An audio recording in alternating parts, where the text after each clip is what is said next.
This is Big Man Tyrone, and you're about to watch the MtG Cabal Cast with your hosts, Woad, Thirsty, and Reptar. Sub to us on all your podcast networks at MtG Cabal Cast and YouTube. All right, hey guys, welcome back for the newest episode of the Cabal Cast. We've got a pretty juicy episode for you today. Yep. We were delayed due to travel, but that worked out because not only do we have a metagame breakdown from this weekend's events and the financial implications, but Hasbro made a pretty big announcement today about the toy shop that we're going to be getting to as well. And if we have time, we're actually going to be covering a little bit of graded cards. It's going to be a little bit of a series we're going to do through the holidays during the slow time. So to kick us off, Reptar, what do we have from Star City? So, Star City, we had the All Phoenix Finals, where Phoenix won the event. We had, I guess, what one could call the standard take on Is It Phoenix, being Ross Merriam, who took down the event. He played this, I think it was very similar, maybe 71 to 75, that he played in Vegas against a mono-red Phoenix deck, which basically took some of the faster elements of Burn, so Lava Spike, Bolt, Eidolon of the Great Revel, and smashed in the red portion of the Marduk Pyromancer deck, minus Pyromancer, so that would be Faithless Looting, Bedlam Reveler, and Phoenix. And we got to see those decks slog it out in the finals. And on the way there, we also had Brad Nelson on Jeskai Control, Seth Manfield on, I believe, also Jeskai Control. Yeah. And just kind of a smattering of decks across the field. One of the big things going into Day 2 was that Banned Spirits was 10% of the Day 2 metagame, and I believe didn't convert to the top 8. This one I'm going to check, just because I'm not 100%. Don't think it did, no. It might, No, actually, it may have had... Yeah, it did not. Okay. Did not. Ironworks, 2 Jeskai Control, Jund, and Grixis Death Shadows, basically the other decks. Yeah. And it was Jeffrey Carr who played the Mono Red Phoenix deck. Then over in Japan, we had GP Shizuoka. In Standard, we had 4 Golgari midrange in the top 8. They all ran between 2 and 3 copies of Midnight Reaper in the main, which we called out as a spec several weeks ago. Yeah. Yep. And there was a fair mix of Planeswalkers throughout all 4 of those decks. They all ran 2 Vivian Reeds and 1 of the 4 CMC Vraska. The third deck ran those 3 walkers with a 6 CMC Vraska, and then the fourth deck ran 2 Karns on top of the 2 Vivians and the 1 4 CMC Vraska. We had a Jeskai Control, which was kind of a more classic build, meaning that it was heavier on blue-white. There was very little red, so this wasn't a Turbo, Niv Mizzet, Adrian Sullivan style, so no treasure map in this. Yeah. But still ran, I believe, Max Niv Mizzet. 2 Selesnya tokens, which was surprising to me. I kind of thought that archetype was DOA. Yeah. And it made the finals. Yes, it did. And 1 Boros aggro deck that played 3 Ajani Adversary of Tyrants in the main. So this deck is similar to what we saw coming out of the Pro Tour, but it sits somewhere between the White Weenie Boros aggro version of the deck and the Boros Angels deck that we saw. The finals was Golgari midrange versus Selesnya tokens, and tokens took down the event, correct? No, Golgari. Golgari took it down. On the back of Find Finality. That's right. Find Finality won the game.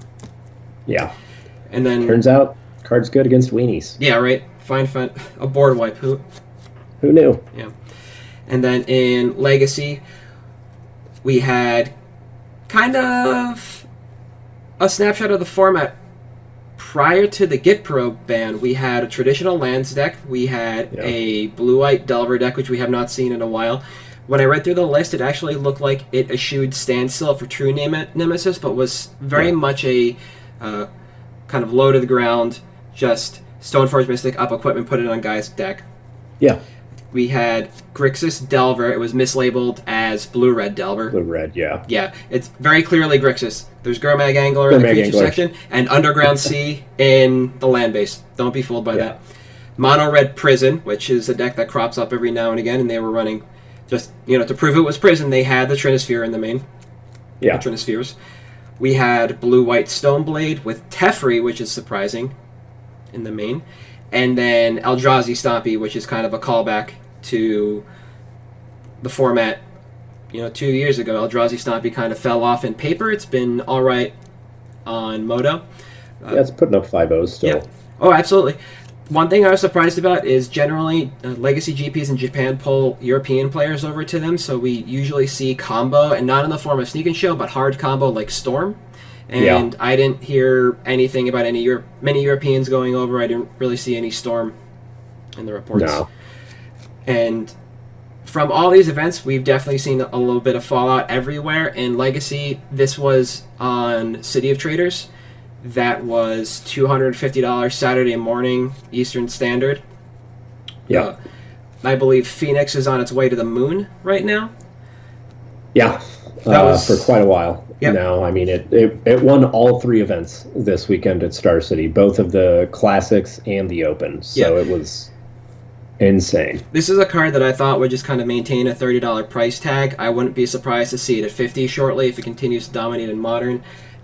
I believe today on Star City, Patrick Chapin has an article out titled, "Is Arclight Phoenix the best creature in Modern?" And Ari Lax has a recap of Modern from Baltimore that also covers Phoenix heavily, so there are a lot of eyes on this card, and if you don't have them, you got to get in soon before this card just goes. Yeah, if you're trying to get anything on it at all, get it now. Yep.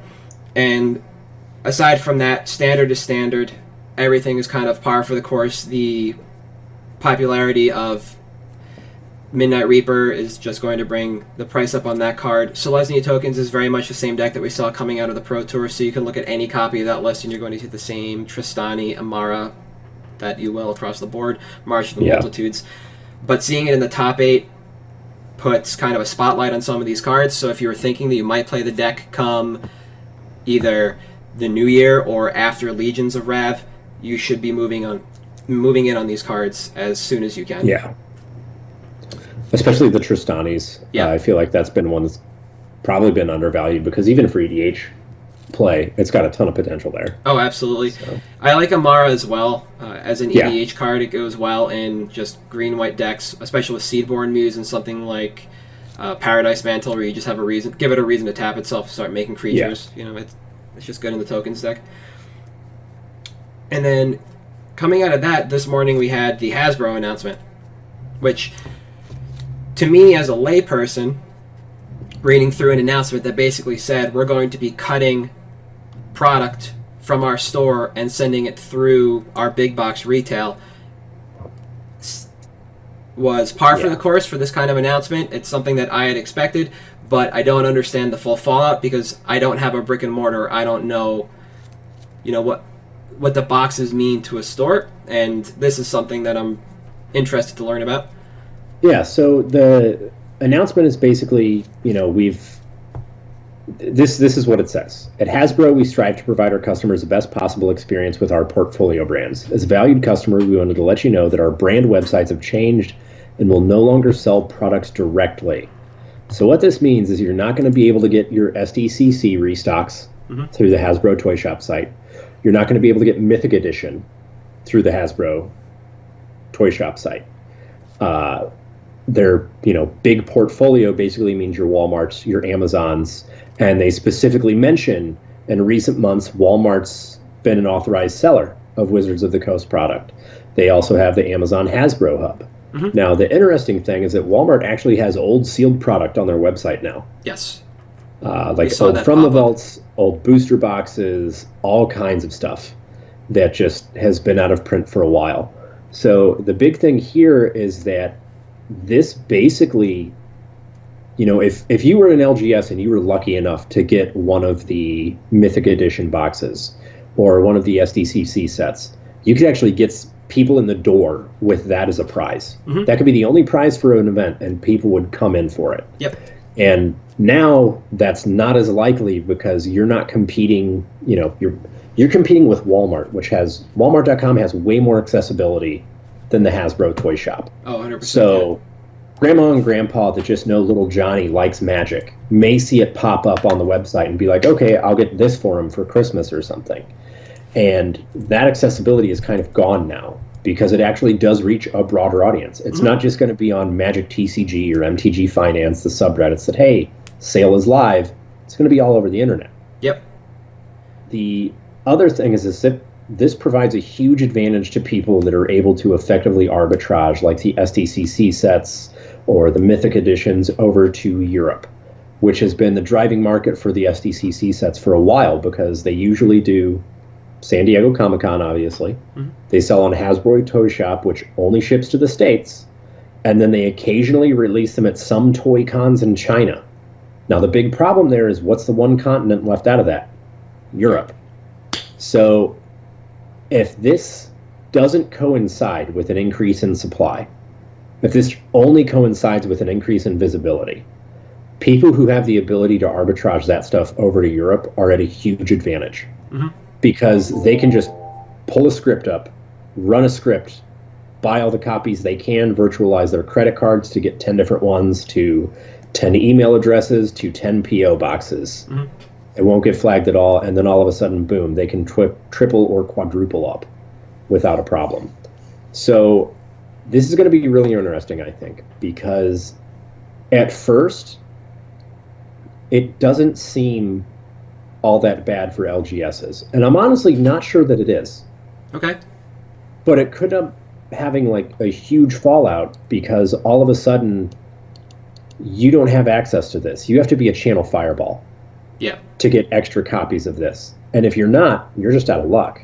So it sort of, goes back to we're not trying to screw the little guy, but we're going to get rid of direct sales, which means the price on wholesale is going to go up because we're increasing the MSRP.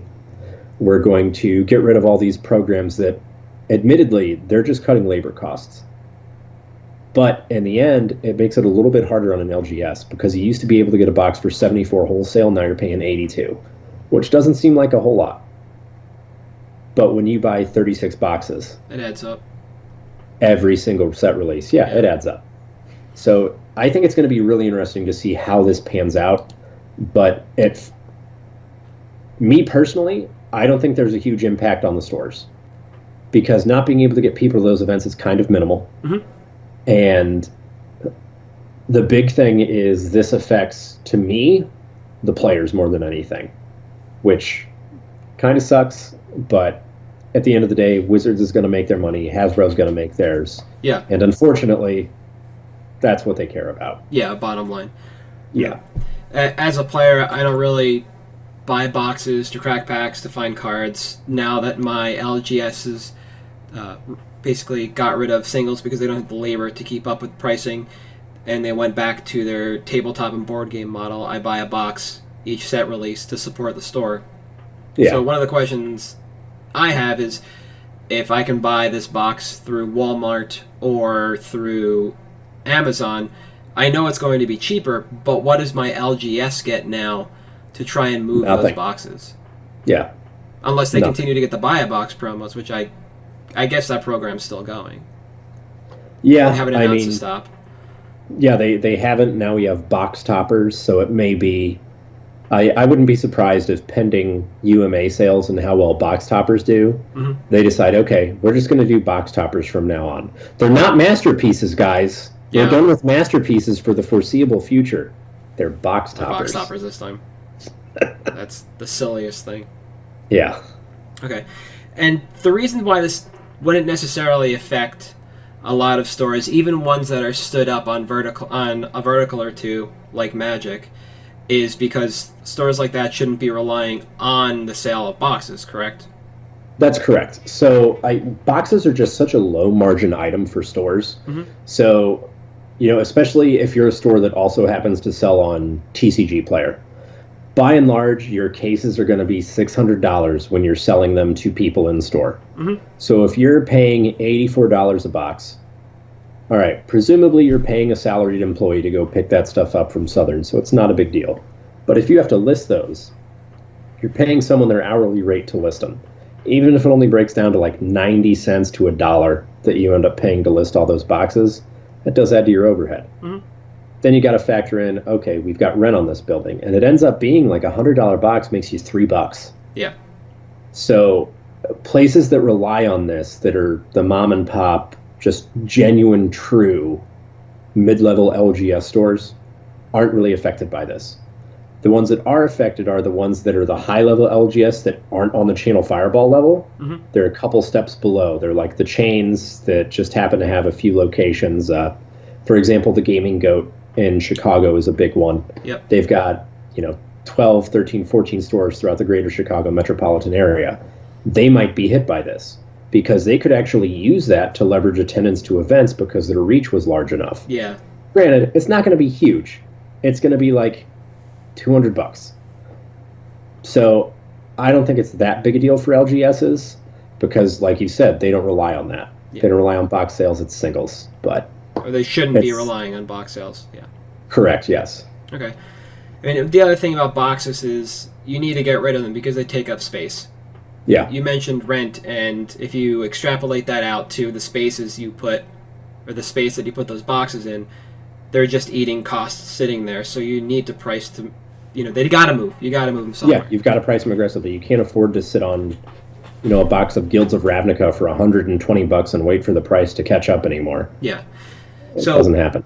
When they go direct through Walmart or Amazon, and you look at in the future, let's say once this is on Amazon, what do you think the seller for this is going to be? Is it going to be Hasbro? Are they on Amazon yet? So there are boxes that are fulfilled by Wizards of the Coast, and there are boxes on Amazon that are fulfilled by Walmart. Okay. Wizards of the Coast is like 2 cents cheaper than the ones fulfilled by Walmart. Yeah, hooty hoo. Yeah, okay, it's 2 cents. Yeah. But, at the end of the day, I think they're able to save a lot of money by offsetting these labor costs to Walmart or Amazon. And I think that while they'll be fulfilling it, I'm hopeful that it's not going to be their primary model going forward. Obviously, for these products it is, but for the larger print run stuff, I'm hoping that this doesn't lead to, forget the LGSs. Yeah. But now, something we haven't touched on is, do you think distro will be affected? So, Southern Hobby, Black Diamond does comics, but yeah, GTS, Alliance, all that stuff. That's the one I was thinking of. Honestly, I don't know because they were hit by the loss of the direct program. Supposedly, their cost went up per box when that happened, and if that's the case, it may be that they could potentially be affected by fallout. Okay. So say this doesn't do as well as Wizards wants it to. Okay. Well, they may try to recoup some of those costs by passing them along to distros and saying either, hey, we're going to increase your prices, or you can order these items at a surcharge over what they were charging Amazon or Walmart, basically.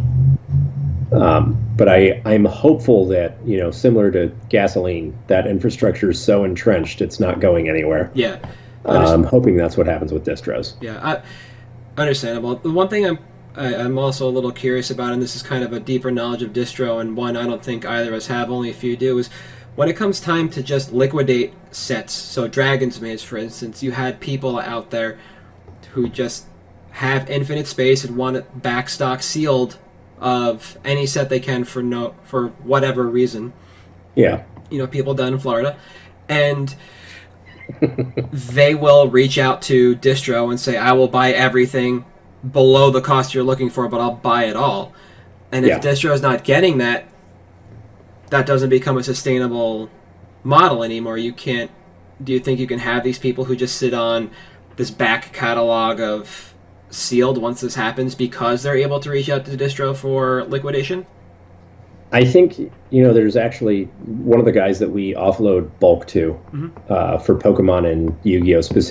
Does specifically liquidation sales.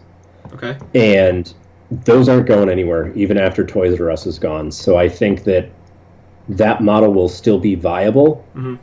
I think there's going to be fewer people eating, though, because Walmart has their people already that they use for stuff. Yeah. Amazon has their people already that they use for stuff. So rather than, 100 people out there buying it up from all these different distributors, you're probably going to have like 15. Mm-hmm. that are going to do it, and they're going to be the ones that Amazon and Walmart already liquidate to.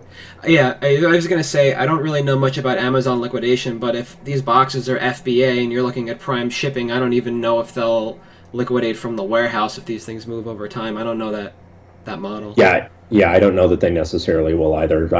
Their warehouse is basically, 100 miles underground of Washington. I'm pretty sure it's just going to float away and be an Amazon warehouse before too long. Yeah, fair enough. No, but it's definitely interesting because this is an announcement that affects the players in the sense that people who want to buy boxes to draft on their own, to crack packs for cards because they just like it, can now get product cheaper than they have almost ever before. Buying close to MSRP at set release is kind of a thing of the past, at least not of this recent price increase, but before that, somewhere around New Phyrexia, it became very difficult to find anything close to set release at MSRP anymore.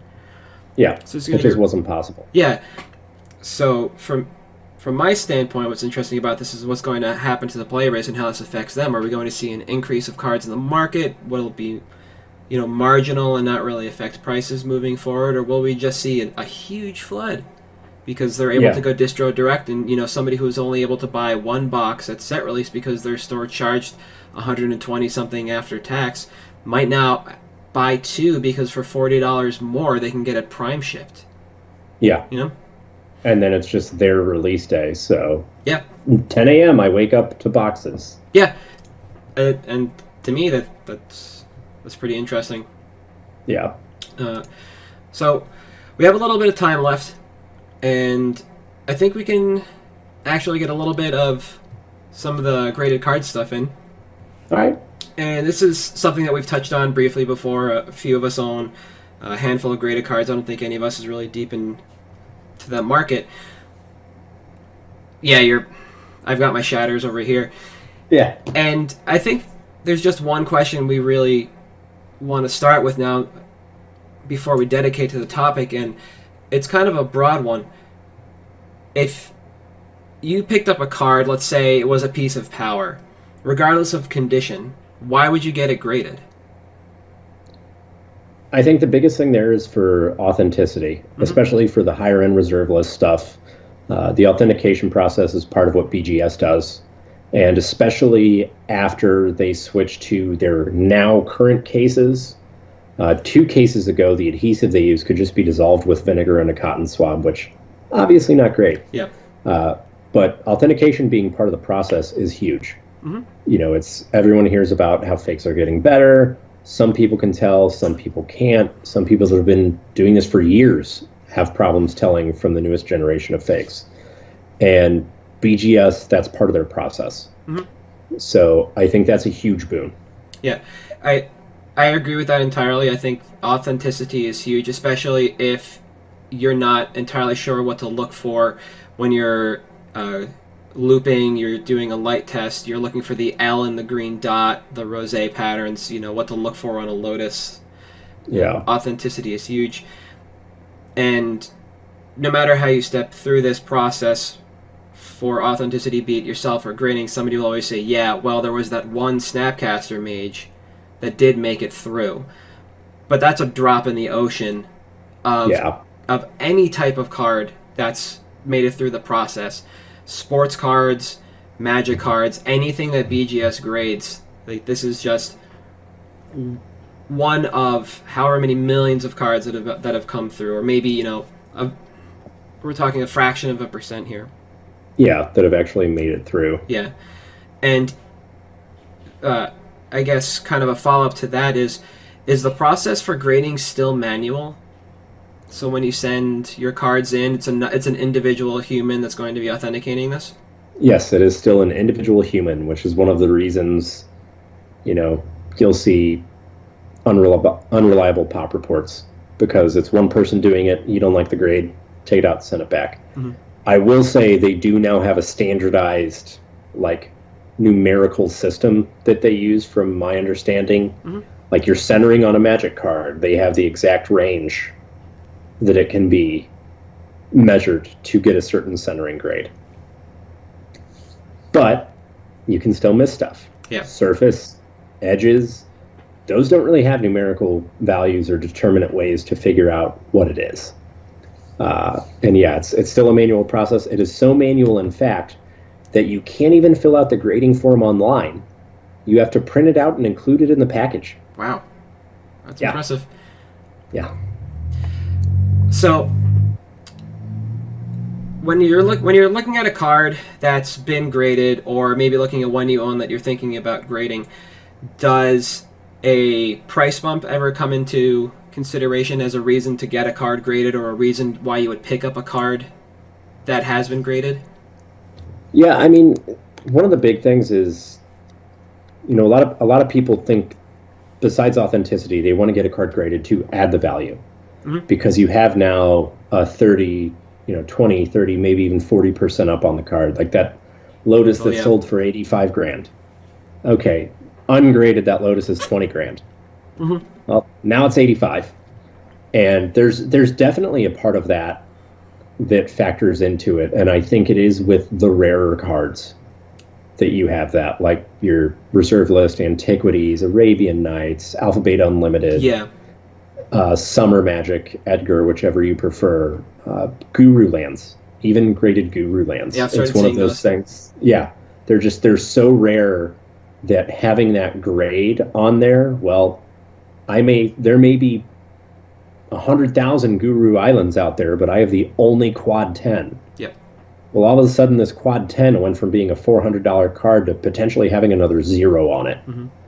So I try to keep in mind a price bump when I do it, especially because it's not cheap. About a month and a half ago, I sent out a Nether Void, a Chains, and an Abyss to get graded. Mm-hmm. It was $30 a card, plus shipping and a processing fee of $20. Total or each for the 20? So it was the 20 was total. Okay. The 30 was each. Each, yeah. But it still ended up being like $100 to send those 3 cards off to get graded. So it's definitely something that at least I take into account. I don't know if, with your shatters, if you were like, yeah, that's going to take into account, but for me, it definitely is. Yeah. To be fair, the reason I bought these guys, if I can find them, my duels. And my Wookiee. I bought an 8 and a 9 because they were the only ones available. Oh, yeah. At the time. Yeah. I bought them to relist them to basically shake out of the trees any other graded shatters onto the market at a price point I was looking for. This is like very goal oriented. Yeah. I did this. Otherwise I would never, personally, if I were going to pick up a graded card because I thought there was going to be a price bump on it, it never would be an 8. Never, never, never. The 9, however, generally can pull a bump. 9.5 is where you start seeing a much larger increase. Yeah. Yeah. And while this market is still niche, you think, oh, it might be easy to get rid of a 7 or an 8. Yeah, but sometimes people actually will ask you for less than those cards are worth at a light play condition because it's a 7. It graded a 7. That's 70%. Yeah. So obviously that's worse than LP. Yeah. And it's one of those things that the only time that's not necessarily the case is still power. Yeah. Which again, pretty much every MTG finance rule is different for power than it is for everything else. Like graded revised duels don't really fetch that much of a premium. No, because there are a ton of them. Yeah, there's just so many. Yeah. And I guess the last part of this question, when thinking about grading a card, or why you would, was there any reason why you would ever grade a modern era card, so anything from 8th edition or Mirrodin forward? Is it 8th or Mirrodin? Whatever started modern forward? I wouldn't know. The print runs are so high, it's not reserved list. I may make a few exceptions, like foil Future Sight Tarmogoyf. Yep. That's what I was thinking about. Yeah, something that's already in the $400 to $500 plus range. Yeah. And is some type of niche that's not going to get reprinted or something like that. And honestly, even stuff like right before that, unless it was a 7th edition foil, like I can't imagine even like a foil food chain getting that graded. Yeah. I'd get a 7th edition foil graded before that. It's understandable. But Yeah, it's just I wouldn't No, for me. I think that's a perfectly good reasoning. I agree 100% again. I would think about, even before Future Sight Goifs, I would look to cards that are never going to drop. So that the foil Russian Chase the Mind Sculptors from Worldwake Oh that keep yeah. floating around as a set. Yep. I think you can grade those at a 6. And it's like you'd still see the same price on those cards. If they graded an 8 or higher, it's probably ridiculous. Yeah, I'm sure. But all right, so we're gonna save the rest of the part 1 for graded cards for when we can dedicate a little more time to this. But before we actually head out, we did have a question from Twitter. Lieutenant the Lucid asks, how do we evaluate cards to know what to spec on? How do we decide if it's a long-term hold or a short-term hold? And is a secret to successful specking the buy-in cost? Huh. That last part especially is choice. Yeah. Um, So we can go through this in steps because it's really 3 questions in one. yeah. How do you evaluate a card to spec on? So something you're going to move in quantity. So something I'm going to move in quantity. It's first off, how unique is the effect? Mm-hmm. How playable is it, or its colors? How far is it away from being absolutely busted in half? Mm-hmm. So, for example, Wargate. For a long time, I was going super deep on Wargate because this is literally one card from being absolutely busted in half broken. If I can pick them up for less than $2, sure, I'll take it. Worst case, I can maybe buy list it for $1 one day and only be out half of my money. Mm-hmm. And that's my go-to, which unfortunately does require a little bit of format knowledge or insight. But that's usually my process for trying to pick one out. Okay. Those are the 3 big ones I ask. And so it sounds like with Wargate, you kind of relegated it to being a long-term hold. Yeah. Because you were waiting on something to pick up. There was nothing immediate. It was just, this will happen at some point. Yeah. And then for like the midterm ones, like when I called Tocatli Honor Guard or Death Gorge Scavenger, in this, it's like, well, this is something that's a reaction to the current metagame. So this is more of, a pump and dump scenario. Yep. This is a much more, let's go in deep on quantity quick, get them here, buy list them right away, or put them on TCG, whatever. Mm-hmm. So it's part of the, is it something that's a card away from being busted in half, or is it a metagame reaction? Okay. Because if it's a meta reaction, it's a little bit faster. Yep. If it's something that's just a card away from being busted in half, well, I know I'm going to be sitting on that for a while, and that's fine. Like Sarkhan's Unsealing. I said that's a year to 2. Because it is probably a year to 2 from not even being busted in half, but just being good. It could be sooner. Riley Knight and the Arena Boys, I believe, played it last week or the week before. I saw. In Nea Dinosaurs, which was a hilarious video. If you haven't seen it, that series is actually pretty good. Yeah. They played All-In Dredge this week with Phoenix and 24'd somebody in a turn. Yeah. Okay. It was good. And so, in regards to cost, does that figure in? Yeah. So, like the other week I said Time Vault was a long term. That's one that I'm not going to go nearly as deep based on cost. But if it's something that, if it's a penny stock, if it's a quarter or less, if I can get 1,000 of them, I'll get 1,000 of them. Yep. But I'm not looking to spend, $1,000 on a card that's a quarter. But I'll spend 1,000 on 2 cards that are 500 a lot more easily. So I think the cost is a factor, but only in terms of quantity. Last week when we were talking about, or the week before when we were talking about failed specs, and I had all those Grim Feasts up. They were all $1 or less, so I've got like 200 of them. Yep. It's fine. Nope. I understand that. Now, for me, I evaluate cards for immediacy and long term. I don't like working in the mid, not because I'll forget about things, but just because I move a lot of things around, and I'll often forget to keep checking in on price of my specs. It's not something I'll look at daily, but I should. I like the longer term things so I can check in every now and again. Like I'll put stuff on my Echo MtG account and just watch it over time. Yeah. And when I'm looking at cards for the short term, I want something that I understand why it's going to be good. I can understand why it's going to pop, and I can defend it in conversation. Yeah. And once it kind of fills all those boxes, then I'll move in on something. For a longer term hold, I will look at something that has a unique effect and that in and of itself is just busted if I'm going to move in on quantity. So Sunbird's Invocation is a good example of that. I'm still sitting on almost 200 of them because that I don't think is the way they print that product or print that card in anything but a commander set moving forward.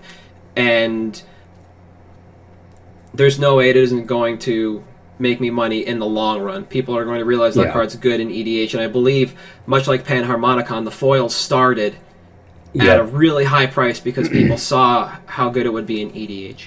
Yeah, and it's only a matter of time before the non-foils catch up. Yep. In determining whether or not a card is going to be a short or long-term hold, I'll, again, look at what it's doing, what it can do, and what type of card it is. So reserve list for me is always long-term. It's just going to keep growing, and I'll check out of that whenever I want. Yeah. Something that kind of sits in an interesting place is Expansion Explosion. I moved in on those at a quarter each. I told people to go in on the first weekend. It was legal on Moto, and I was talking to somebody about it today. They asked me if I got out because CK Buy List is down to 36. And I could fulfill CK Buy List all day, every day at 36 cents, but that's not my goal with the card. Yeah. I let people pump and dump a small number of those cards because I knew that would bring buy list value down because of the way Standard is right now. We don't have Hollow Fountain. Hollow Fountain allows us to play Expansion Explosion and Settle the Wreckage in the same deck. Yep. So that was my response again when somebody asked, and I believe I said that when I called the card originally in this cast, was when we get Hollowed Fountain, that is when I'm going to start looking to out those cards.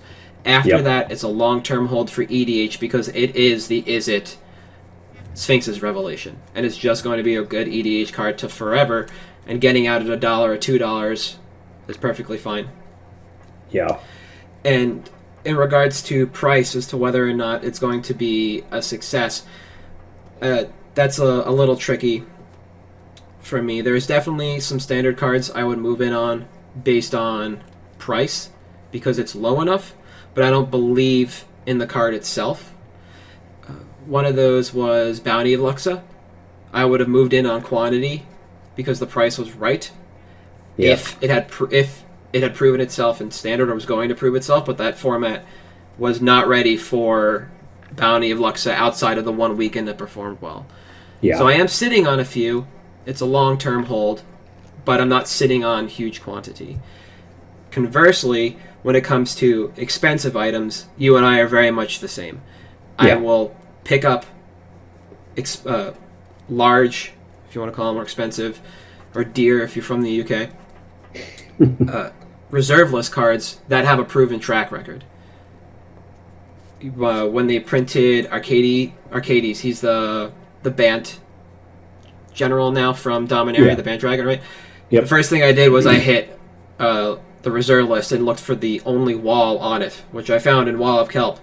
And I could have pumped and dumped the crap out of that, but I didn't want to because I didn't believe that card had staying power.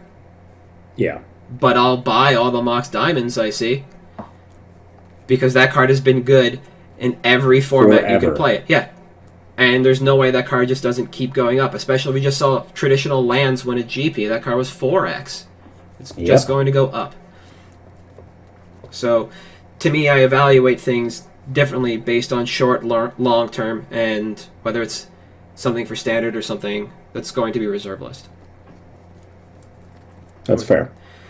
And with that, I think we can move into picks and then call it a podcast. Sounds good. So I'd actually like to go first because I called shot on this one, and you did. So a couple weeks ago, I said I believed in Graveyard Hate for Modern, and I still do. But I hadn't decided on what I liked. And originally it was going to be Rest in Peace, and this is after they announced the reprint. And I still think that is the premium piece of Graveyard Hate for most decks that can play it. The one I believe in more is Yixlid Jailer from Future Sight.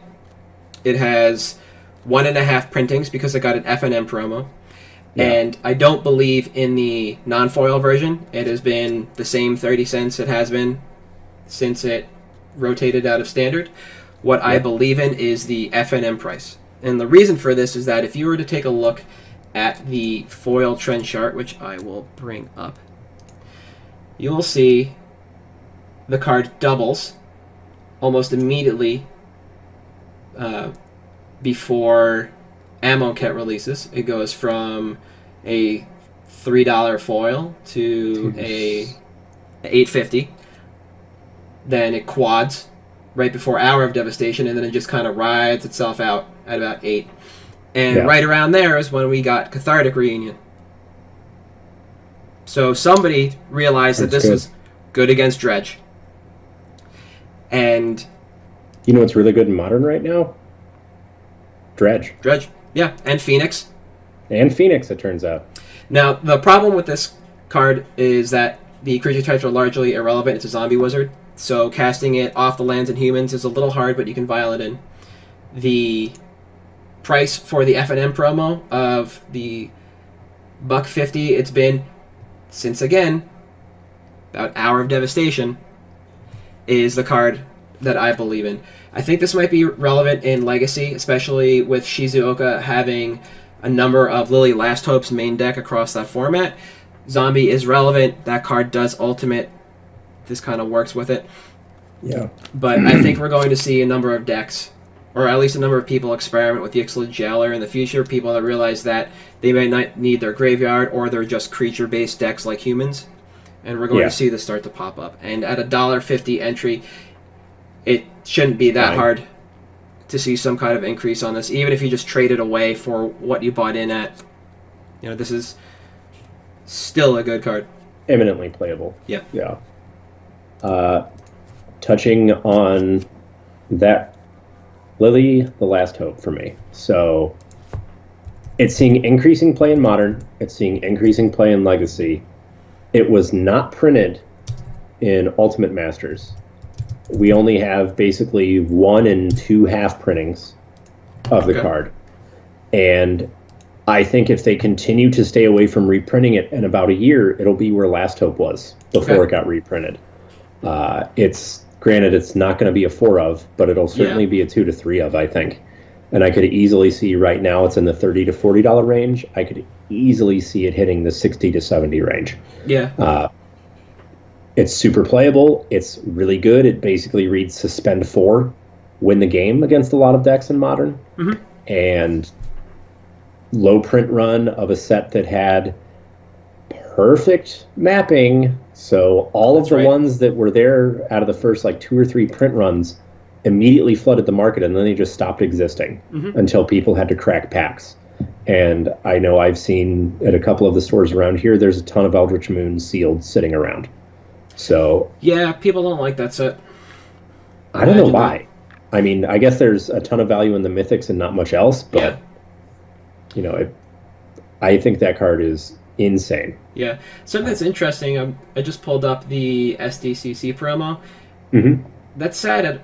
It still sits at about 150, and it has been around there since Dominaria release.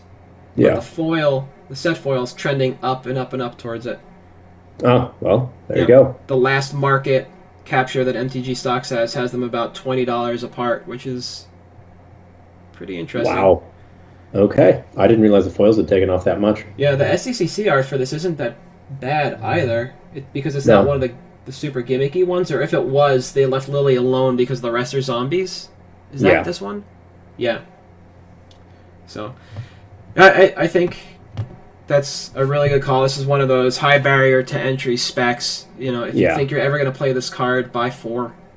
Yeah, it's also way easier to move as a playset than 1 or 2. Yeah. So it's one of those cards that, very similar to a lot of foils, I think. Just always buy 4 because it's easier to move as a playset than less than. Yeah, and even if you're a modern player and can't find anybody to out this to, find yourself a legacy player, because this is one of the premier cards in Grixis control.